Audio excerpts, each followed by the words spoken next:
DW Inside Europe. Hello and welcome. I'm Kate Laycock in Germany. On today's programme, we have representatives from over 30 countries that will be on this flotilla, and we have representatives of those campaigns. So I would like to have each one of them to come to say their name. we meet the Gaza flotilla activists stranded in Turkey and profile Humza Yousaf, the First Minister who is leaving, alongside Pedro Sanchez, the Prime Minister who is staying. Plus, Reporters Without Borders issues a passionate plea for the right to information. Those stories and more coming up on the programme.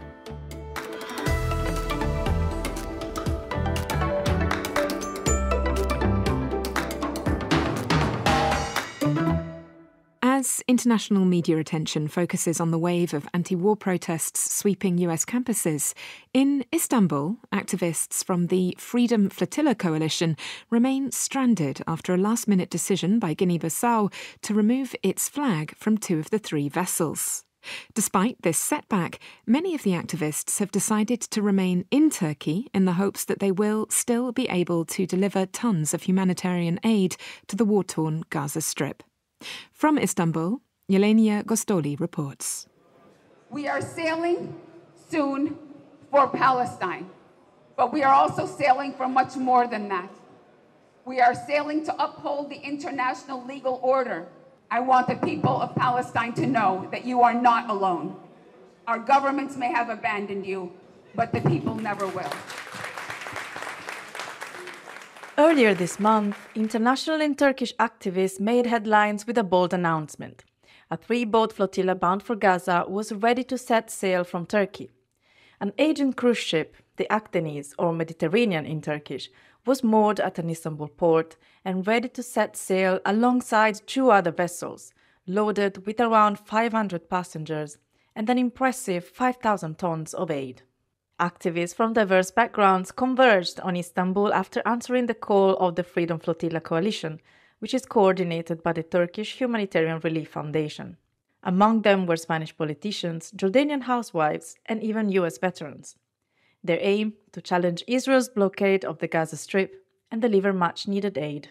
We have representatives from over 30 countries that will be on this flotilla, and we have representatives of those campaigns. So I would like to have each one of them to come to say their name. My name is Carlos Trota. I am a physician from Argentina. My name is John Herson. I'm a truck driver from Ireland. My name is Martina Velarde. I am a member of the Spanish Parliament. My name is Nima Machouf. I'm epidemiologist from the Mission from Canada. My name is Suzanne Adeli, and I am the president of the National Lawyers Guild in the USA. But 2 weeks later, the flotilla remained stranded. After several departure delays, the West African country of Guinea-Bissau requested an inspection and then withdrew its flag from two of the ships. In its communication informing us of this cancellation, the Guinea-Bissau International Ships Registry made specific reference to our planned mission to Gaza. With both UN agencies and the International Court of Justice warning that the already catastrophic humanitarian situation is at risk of deteriorating further, activists say they are determined to reach Gaza. This is despite the tragic precedent set by a similar mission 14 years ago, when 10 activists lost their lives in an Israeli maritime raid on the Mavi Marmara, sparking a diplomatic crisis between Israel and Turkey that lasted for years. We hope to get the aid there, and if they attack us and it doesn't get in, well, once again, we can show the world Israel's a rogue state and they don't care about humanity. John Herson is a 54-year-old truck driver from Ireland who has previously driven 8 convoys through Gaza's border with Egypt. I mean, to sit and look at the minute, to see hundreds of aid trucks sitting queued up, not allowed in, it's the year 2024, and how on earth is the world allowing it to happen? The fear that we are going to experience is nothing compared to the fear that the Palestinians in Gaza have been enduring for the past 6 months. Following the Hamas-led attack on southern Israel on October 7th, in which some 1,200 people were killed and 250 hostages taken, Israel tightened its existing blockade of the Gaza Strip. According to Israel, the blockade is necessary to prevent weapons from reaching Hamas and other fighters in Gaza. The 7-month war has so far killed more than 34,000 Palestinians, mostly women and children, according to the Hamas-run health ministry, whose numbers are generally seen as reliable by UN agencies. Most of the Gaza Strip's population has been displaced, and the UN says Gaza is on the brink of famine, with the majority of its population facing severe food shortages and economic hardship. Earlier this year, the International Court of Justice issued a stark warning, finding that at least some of the acts alleged in a case brought by South Africa against Israel could fall under the provisions of the Genocide Convention. Özgürlük Filosu Koalisyonu'nun temsilcisi, Kanada temsilcisi hanımefendiye alkışlarla teşekkür ediyoruz. Over the past 2 weeks, activists and supporters have taken to the streets in Istanbul in hopes of pressuring the Turkish government to greenlight their departure. President Recep Tayyip Erdogan has voiced staunch support for the Palestinian cause, but critics point out that the Turkish government's actions tell a different story. For 6 months after the start of the war, Ankara maintained trade relations with Israel. It was only recently that the government announced a decision to ban the export of selected Turkish products until a ceasefire is agreed. It makes my heart break to see the Israeli state say that they represent me. They do not. Among those hoping to sail to Gaza is Wind Kaufman, a retired Jewish American engineering teacher from Detroit. 20 years ago, after Ariel Sharon went into Gaza and the West Bank and massacred people there, I couldn't look away anymore. And so I educated myself and I went to Palestine and I saw with my own eyes how horrible the occupation is and how cruel and inhumane. Among the organizations participating in the flotilla are the Mavi Marmara Association, the left-wing anti-war feminist movement Code Pink, and the NGO Malaysia My Care. Spanish MP Martina Velarde of the left-wing party Podemos has joined a delegation of Spanish politicians who flew to Istanbul to board the ship. The Spanish government stands out as a vocal critic of Israel among EU states, but Velarde highlights the frustration felt by many who believe that more decisive action is needed from governments worldwide. Hay que demostrar que todas las voces de We have to demonstrate that all the voices that are taking to the streets in solidarity with the Palestinian people worldwide are also represented here in this initiative, when the international community and governments are looking the other way. We think the Spanish government isn't doing enough. You can't just talk about peace and then increase military spending. Coming from there, we might choose to sit, but noticing what's happening, so it's not coming from behind us. Ahead of departure, activists are undergoing what they call nonviolence training. In a series of workshops, they are learning techniques to de-escalate and minimize the risk of harm to themselves and others in the event of a confrontation with the Israeli army and potential arrest. Zaher Birawi, a Palestinian who lives in the UK and chairs the International Committee to Break the Siege on Gaza, calls on the Turkish government to let the flotilla leave. We understand the complications of the politics and the region, but Turkey, I think, as a government, is one of the governments who shows support for Palestine, and this is why we expect, if not facilitating, at least not to making any difficulties for this mission.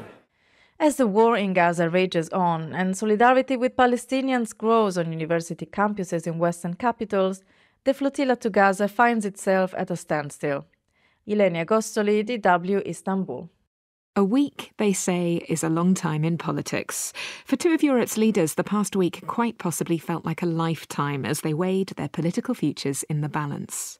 One of the men in question, Spain's socialist Prime Minister, Pedro Sanchez, has decided to stay. The other, Scotland's Scottish nationalist First Minister, Humza Yousaf, has announced his resignation. Here's Nick Martin to tell us why. Humza Yousaf was barely a year into the job as Scotland's First Minister, or head of government, when he announced last Monday that he was quitting. The country's youngest and first Muslim leader was brought down by his decision to oust the Green Party from his governing coalition and fire 2 Green Party ministers due to differences over climate change goals. Yousaf decided to scrap Scotland's target of reducing carbon emissions by 75% by 2030, which the Green Party initially backed, but then said it would have to put to its members. The First Minister was then unable to persuade other parties to back his minority government, and with no prospect of victory in 2 confidence votes, he quit rather than be forced out.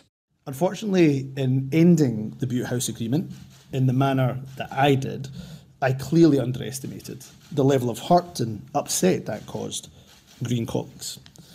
For a minority government to be able to govern effectively and efficiently, trust when working with the opposition is clearly fundamental. And while a route through this week's motion of no confidence was absolutely possible, I am not willing to trade my values and principles or do deals with whomever simply for retaining power. The son of first-generation immigrants from Pakistan, Yousaf grew up in Glasgow before being elected to the Scottish Parliament in 2011. Last October, his family were caught up in the latest Middle East tensions. His parents-in-law were trapped in war-torn Gaza for nearly a month as Israel began its retaliation on the Palestinian militant group Hamas for the October 7th attack. Support for Yousaf's Scottish National Party, or SNP, had already been weakened by a campaign finance scandal that saw the party's chief executive and husband of predecessor Nicola Sturgeon charged with embezzlement.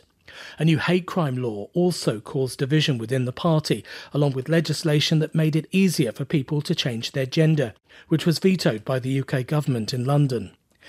The SNP has been the dominant party in Scottish politics for almost 2 decades, and in 2014 held a referendum to try to take Scotland out of the UK, which was rejected by 55% of voters. Favourites to replace Yousaf are former Deputy First Minister John Swinney and Kate Forbes, a Conservative Christian lawmaker who narrowly lost to Yousaf in the last leadership contest. Both have yet to confirm they will run for the job. The SNP is currently 2 votes short of an overall majority in the 129-seat Scottish Parliament. The party may also struggle to restore public confidence ahead of elections for the UK-wide Parliament, which are widely expected to unseat Prime Minister Rishi Sunak's Conservatives later this year. The SNP currently holds 43 of Scotland's 59 seats in the UK National Parliament. The main opposition Labour Party, which used to dominate Scottish politics, is hoping for a resurgence in support from Scottish voters to help it win an outright majority.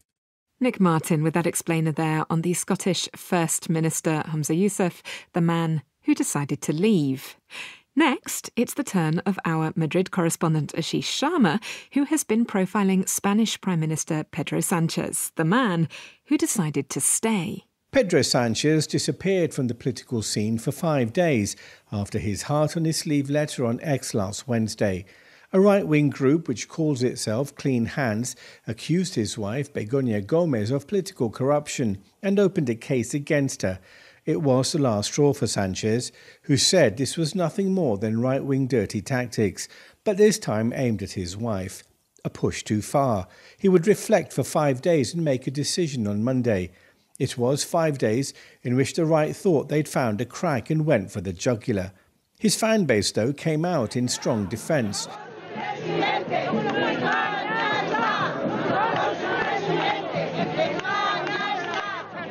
A demonstration up to Parliament on Sunday, called for the love of democracy, saw thousands turn out and beg Sanchez to continue.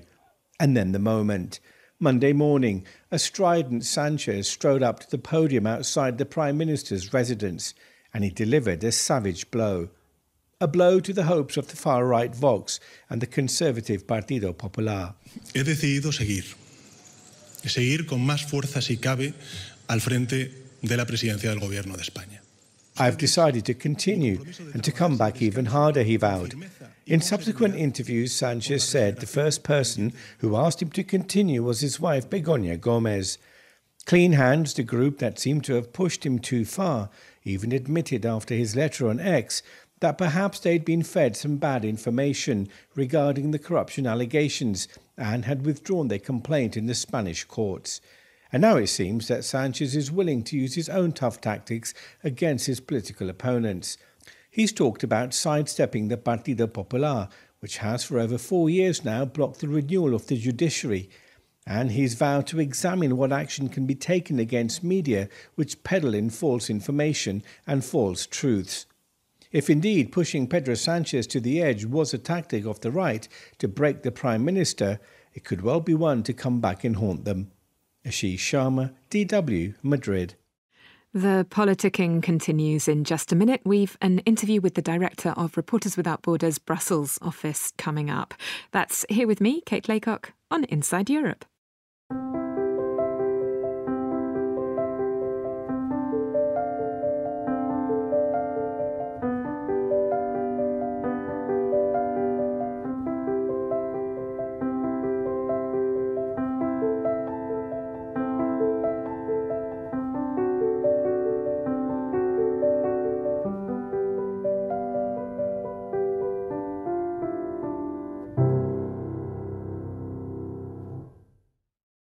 May 3rd is World Press Freedom Day, the date on which the NGO Reporters Without Borders traditionally releases its World Press Freedom Index. Ahead of that event, I spoke to Junie Majazak, Director of Reporters Without Borders Brussels office. With EU elections just around the corner, I asked Junie to begin by giving me her assessment from a press freedom perspective of the outgoing legislature. I have to admit that the EU has done a lot to protect media freedom during the past 5 years with the Digital Services Act, the DSA, which regulates the platforms, the anti-SLAPP directive against abusive lawsuits, and above all, the first legislation on media freedom at the EU level with the European Media Freedom Act. I can also mention a code of practice against disinformation, the recommendation on safety of journalists, and also the annual report on the rule of law in the EU, which includes a chapter on media. However, we believe that unprecedented challenges still lie ahead, particularly in the face of disinformation and technological capabilities for manipulating content like generative AI, ChatGPT. So we really believe that there is still much to be done to safeguard our right to information and to restore trust in the media. Well, indeed, and Reporters Without Borders has got a call out for a new deal for the right to information. Could you perhaps explain to me in a bit more detail what is meant by the right to information? So yes, we have drafted this 12-point manifesto, and it's the result also of the fact that over the last few years we've been rethinking our work to take into account the digital environment and the growing role of social networks and their impact on news and information, because it's a real revolution, like the printing press or television were in their day. And this has led us to slightly change our perspective from press freedom to the right to information and reliable information. I was just thinking that, people listening might be thinking, but hang on, I've got more information at my fingertips than any generation before. I can just look at my phone and I've got access to, whatever sites I want. I'm the king of information, in this new world. What exactly are the dangers to our right to information that you're identifying? No, you're right. It's not, we're not saying that platforms and social networks and artificial intelligence is all bad. Not at all, but it needs to be regulated.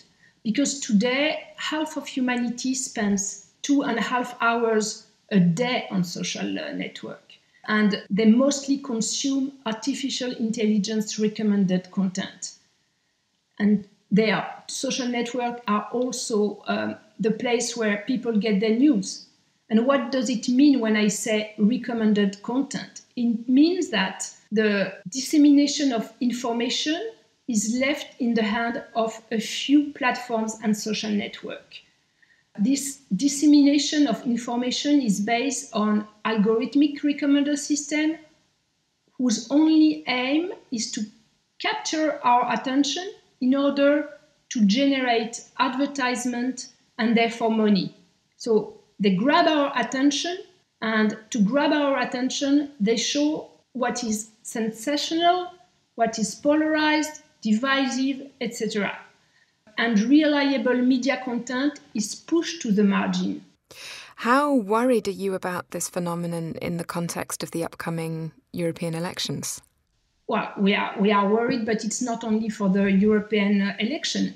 Disinformation discredits the entire information space. Fake news discredit all information, including reliable journalistic information.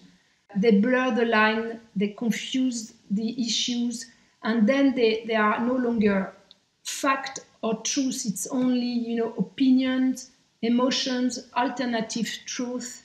And if I can quote Hannah Arendt, she said, when everybody lies, the consequence is not that you believe the lies, but that nobody believes anything any longer. And when you no longer believe anything, you cannot make up your mind, you cannot think, you cannot judge anymore. What could the EU as a body do to protect our right to information? To reverse the logic and to oblige platforms to promote reliable sources of information and give them more visibility in their algorithmic system instead of promoting divisive and polarized content over journalistic content. So that's really our main recommendation. So that's why we are advocating for a legal obligation, because if you leave it to the platforms, they're not going to change their business model. The right to information, we're familiar with the right to freedom from torture, the right to a family life, the right to food, etc., etc. The right to information, it's up there with all of those, is it? So I think it's really at the center of the democracy, the right to information. All the other rights come from the right to information. Otherwise, you won't have any idea of if your rights are respected or which right do you have. If you're not informed, you won't be able to have any thinking and any judgment. Junie Majazak is director of the Brussels office of the NGO Reporters Without Borders.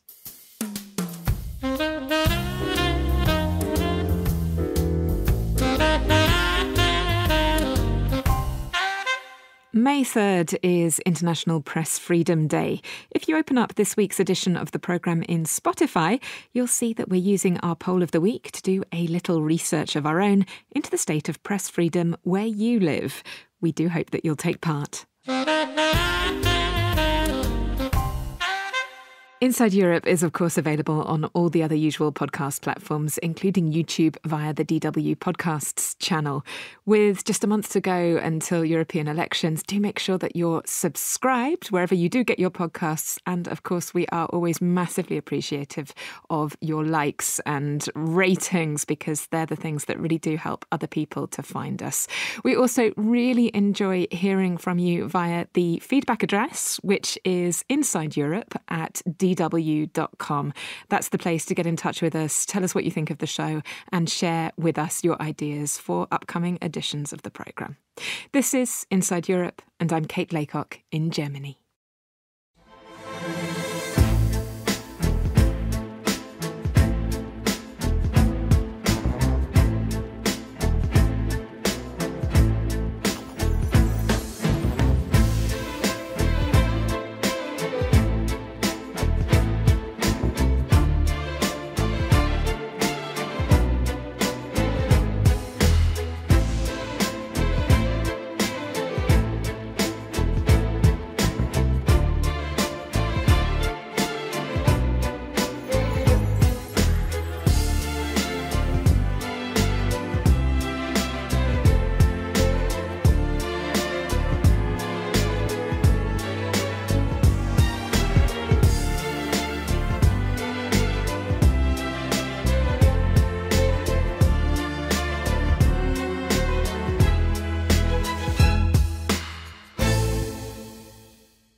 This is Inside Europe with me, Kate Laycock, in Germany. Coming up in the next half hour, on your Maastricht, get set, go.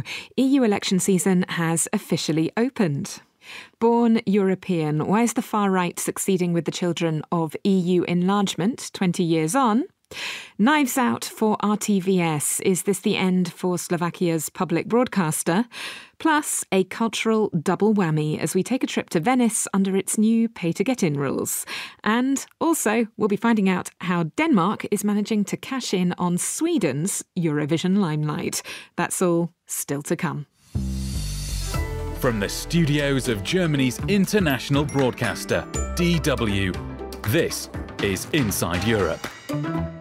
Let's give our candidates a warm welcome.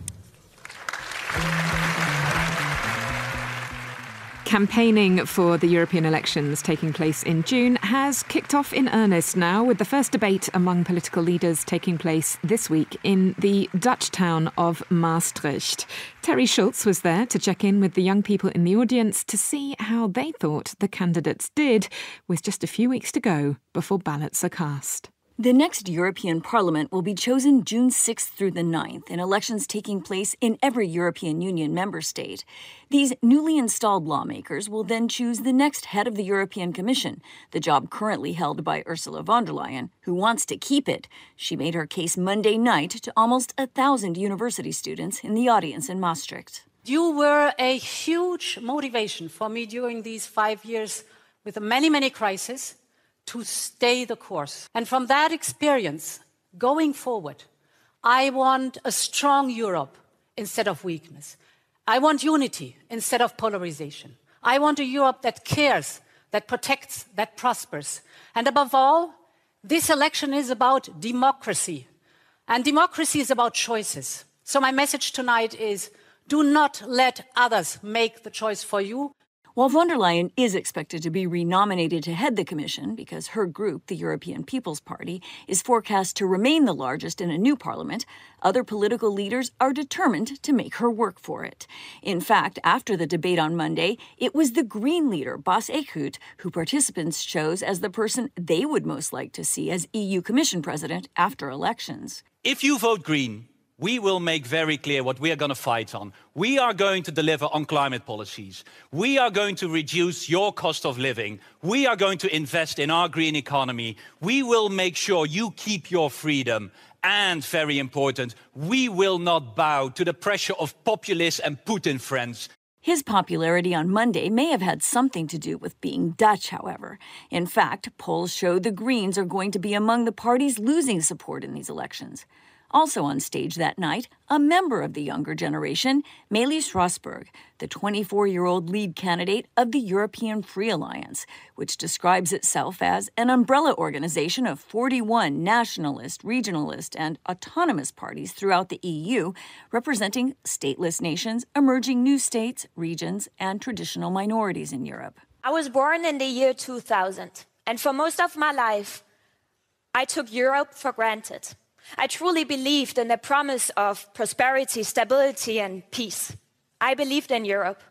But we all know that times have changed. The promise we were given has failed. I'm standing here today because I realized that nothing can be taken for granted, and that now, more than ever, it's time to raise our voices for democracy, for minorities, and for the climate. I'm here to argue that real change is possible. But speaking to members of the audience after the debate, we didn't find a lot of enthusiasm about what they'd heard.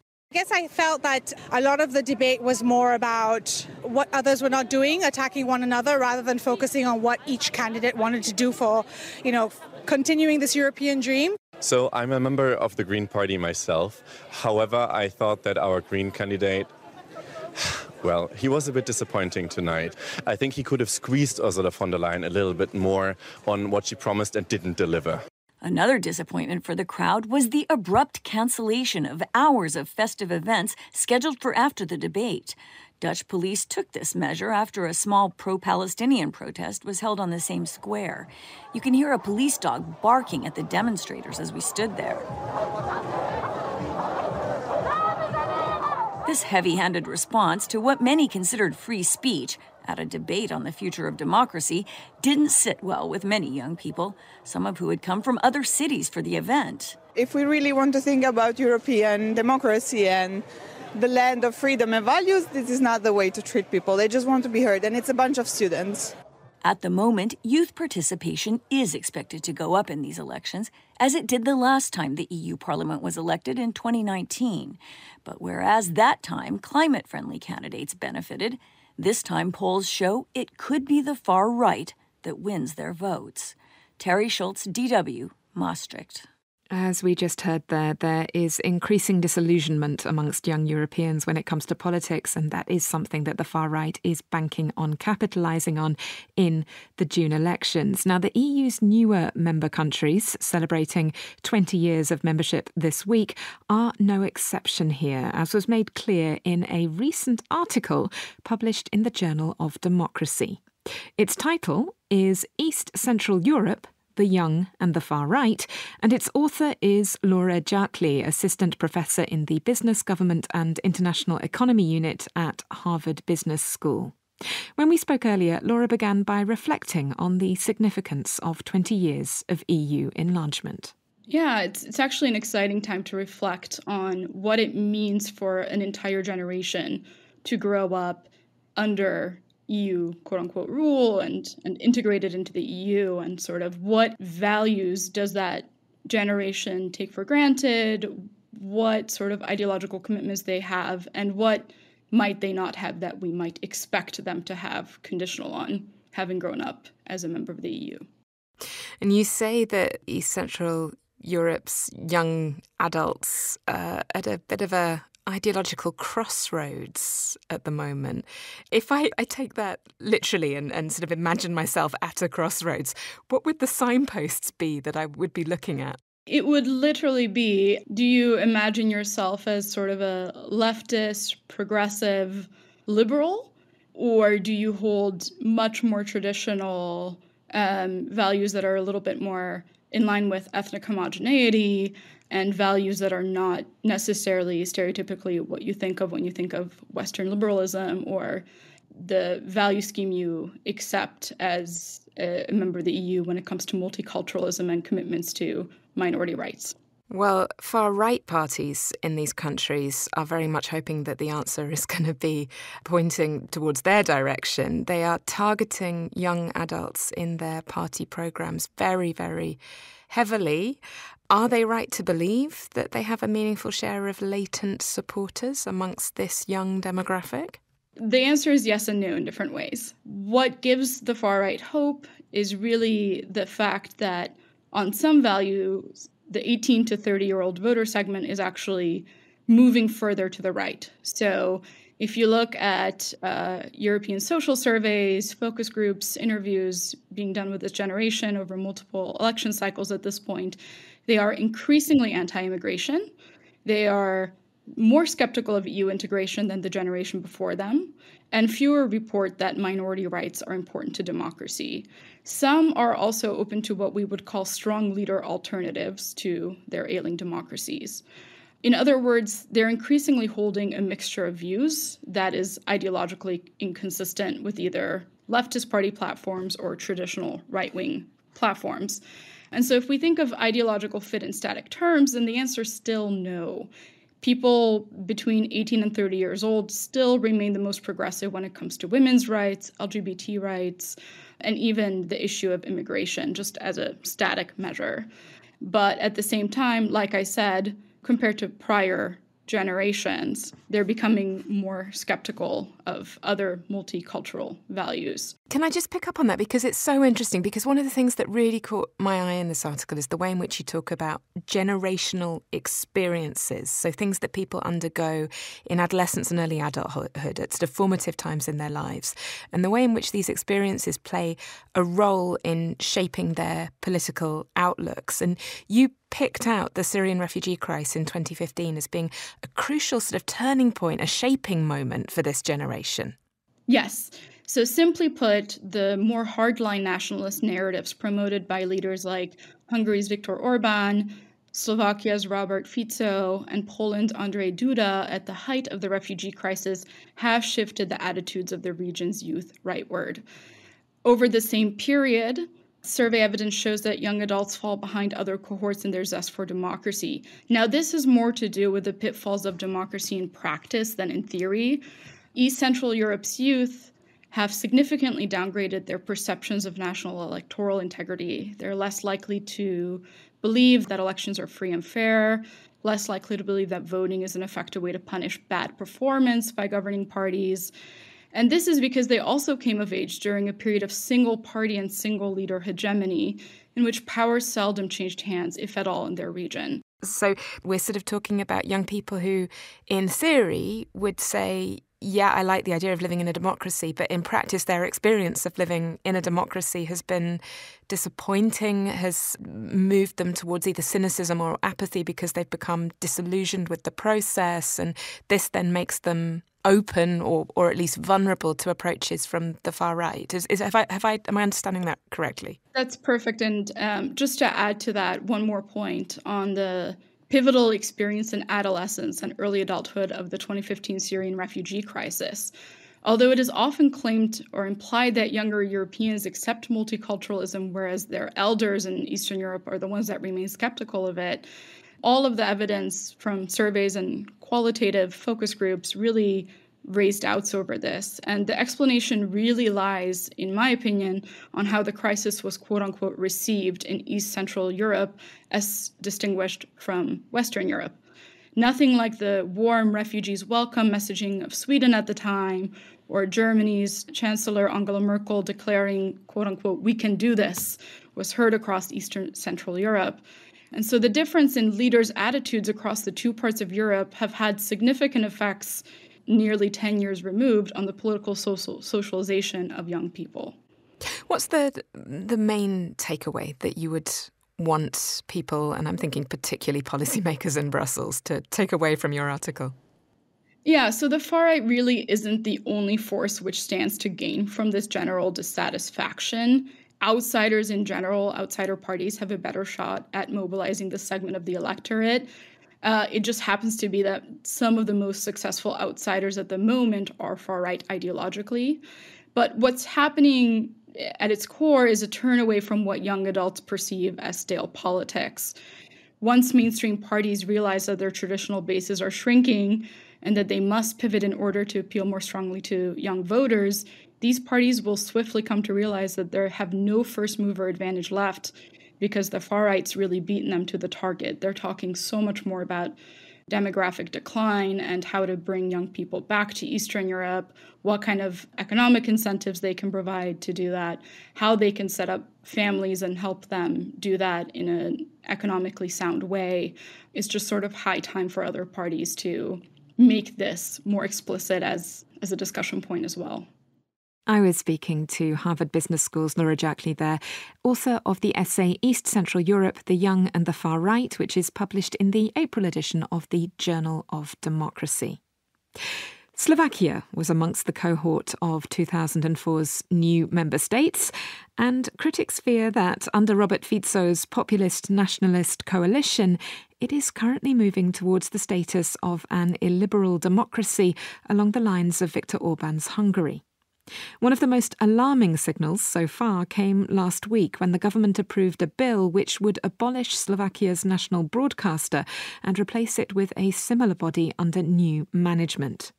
From Prague, in the neighbouring Czech Republic or Czechia, Rob Cameron reports. The main evening news on public broadcaster RTVS, or Radio and Television of Slovakia, an institution that's likely entering its final months in its current form. Prime Minister Robert Fico and his coalition allies want to replace it, and fast. If the bill gets through Parliament, Radio and Television of Slovakia would disappear in June to be replaced by a new broadcaster, Slovak Television and Radio, headed by a new Director General. The bill was submitted by Culture Minister Martina Šimkovičová, a nominee of the ultra-nationalist Slovak National Party. Here she is, announcing the news following the recent cabinet meeting which approved the legislation. Je to zákon, ktorým vzniká nová verejnoprávna vysielacia. It's a law which will bring about the creation of a new public service broadcasting institution. One of the main attributes will be that we're returning the adjective Slovak to the name, which is an unequivocal declaration of the national and nation-forming character of the public broadcaster. It should be quite clear to everyone that RTVS cannot continue functioning in the way it has up to now. Slovak society is truly divided, and to heal these divisions, we will continue to fulfill the points in the government manifesto. Ms. Šimkovičová went on to accuse RTVS of political activism, accusing the broadcaster of a lack of objectivity and only giving airtime to mainstream views. Prime Minister Fico also echoed those words and said any broadcaster that was in permanent conflict with the government could not be objective, and Slovaks were being denied access to impartial information, all charges the station denies.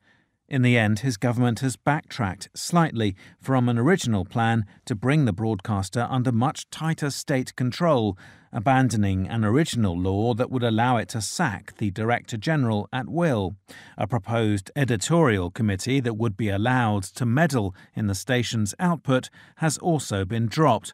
But critics, including 1,200 RTVS employees who've signed a petition against the bill, are fearful for the fate of public media under Mr. Fico's government.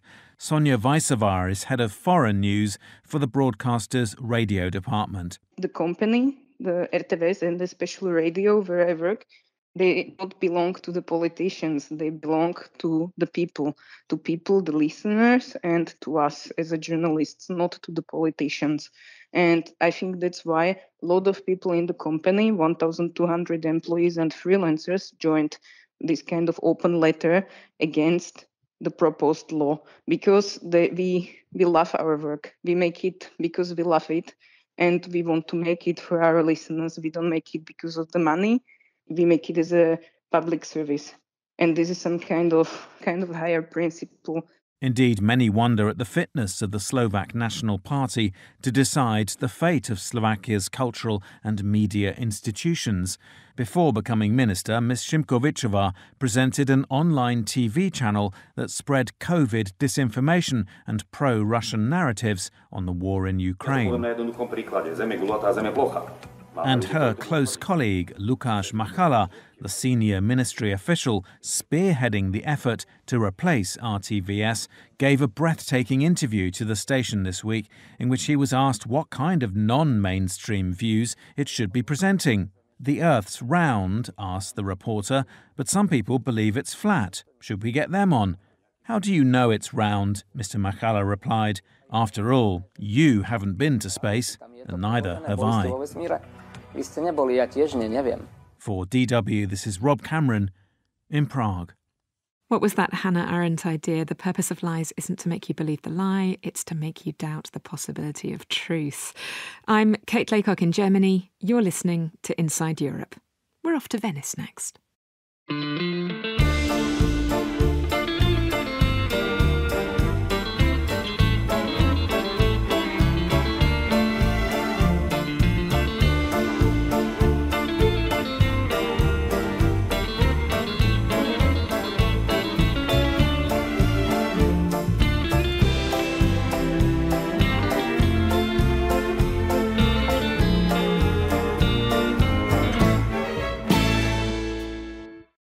A visit to the Italian city of Venice is, according to Truman Capote, like eating an entire box of chocolate liqueurs all in one go.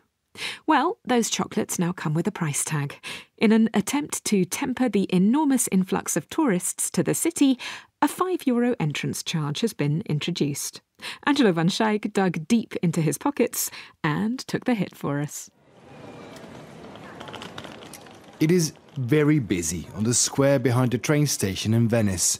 Thousands of tourists are making their way past porters and tour guides and are on their way to the Rialto Bridge and Piazza San Marco.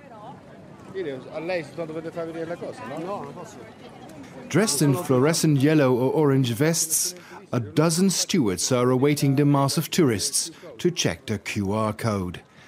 To visit Venice, you have to pay now. You have to go to a special website, enter your personal details, pay €5 per person, and then you obtain a QR code. Unless you are one of the many exceptions. Children under the age of 14, people who work in this city, are a resident in the Veneto region, or have booked a hotel room are exempt from payment. Like Giovanni and his family from Florence.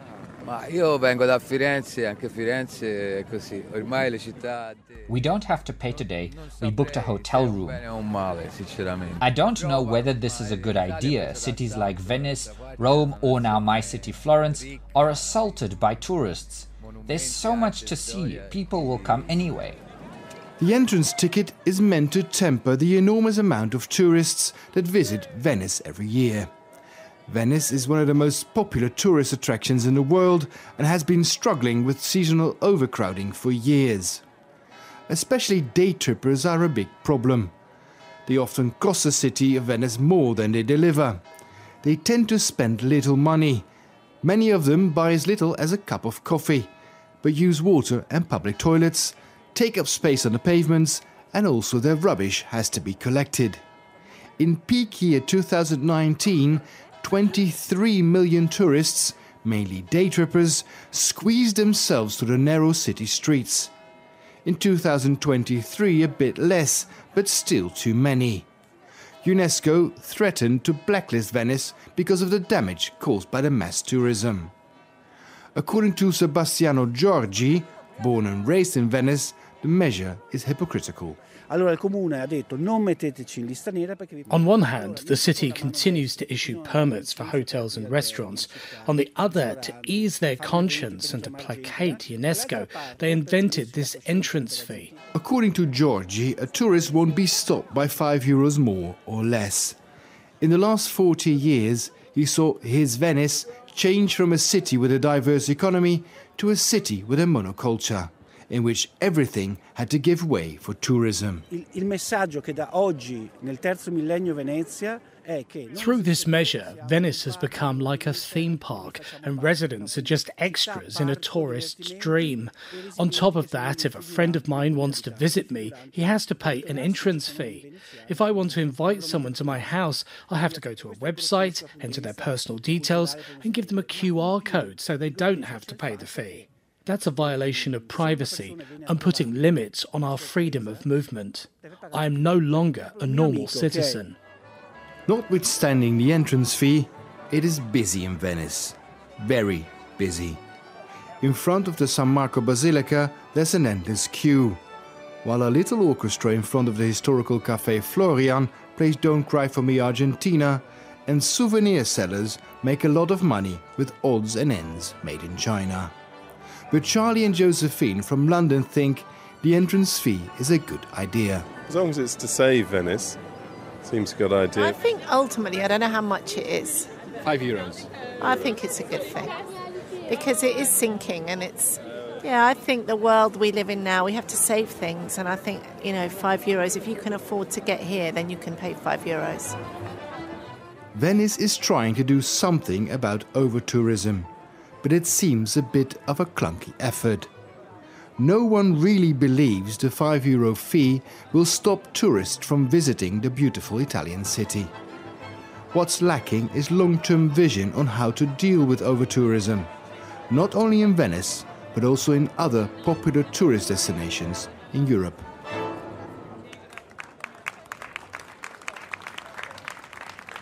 Angelo van Schaik, DW, Venice.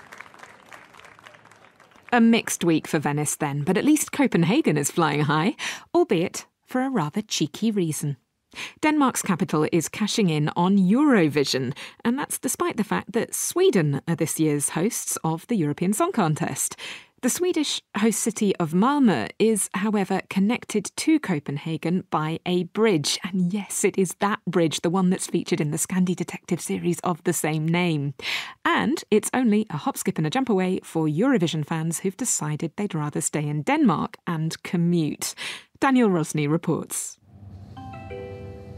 Next station will be Copenhagen Central Station, and this tram will continue to Österport. Less than 30 kilometres away from the main action in Malmö, where official events in the Eurovision host city are taking place, many bars and clubs in Copenhagen, a short train ride away, are predicting business will be booming over the next 10 days or so, as many visitors are staying in the Danish capital and making day trips to Sweden. So we've been staying in a hostel in Copenhagen, visiting around different places in Copenhagen, and obviously we met people in the hostel and made other plans. Copenhagen's obviously a lot bigger, Malmö, but then again Copenhagen's capital of Denmark, isn't it? Malmö's not capital of Sweden.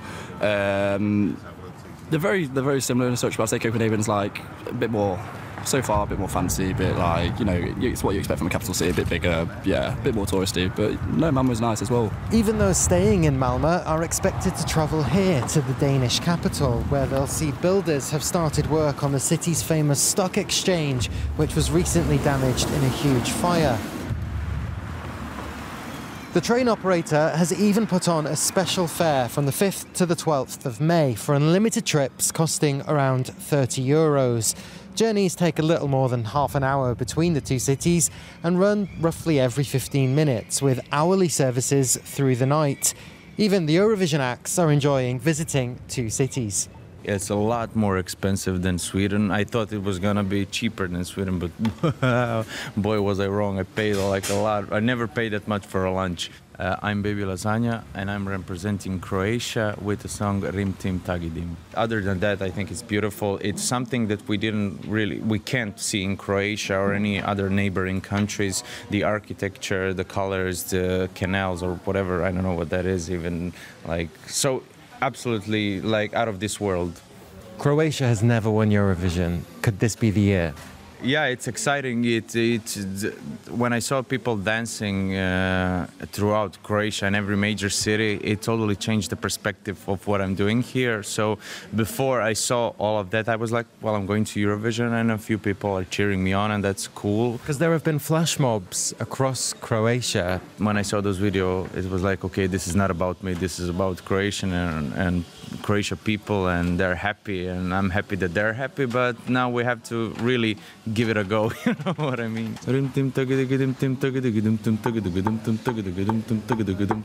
When Eurovision was last in Malmö in 2013, around 30% of visitors chose to stay in Denmark.